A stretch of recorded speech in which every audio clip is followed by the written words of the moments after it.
জান্নাত আপু, হ্যাঁ।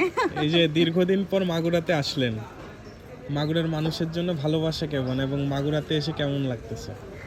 আমার তো অনেক ভাল লাগছে ভাই, নিজের এলাকায় আসার শান্তি আলাদা। মানে মাগুরা মানেই আমার যে একটা এলাকা সেটা আমি ফিল করতে পারি।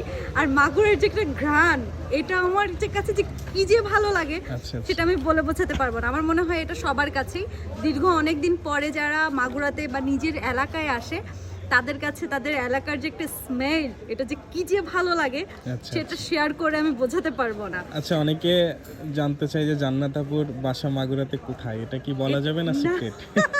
এটা তো টোটালি বলা যাবে না, এটা কখনোই আচ্ছা সম্ভব আচ্ছা। না বলা। আচ্ছা, দীর্ঘদিন পর মাগুরাতে পেয়ে ভালো লাগলো। আমাদের সামনে আছে আমাদের মাগুরার ফ্যাশনের যে কন্টেন্ট ক্রিয়েটর রয়েছে, আমরা বলতে গেলে মাগুরার সবথেকে বেস্ট কন্টেন্ট ক্রিয়েটর আমাদের থ্যাংক জান্নাত ইউ। আপু। দীর্ঘদিন পর আমরা একসাথে চা খেলাম, ভালো লাগলো। ঠিক আছে আপু, ভালো থাকবেন। ওকে।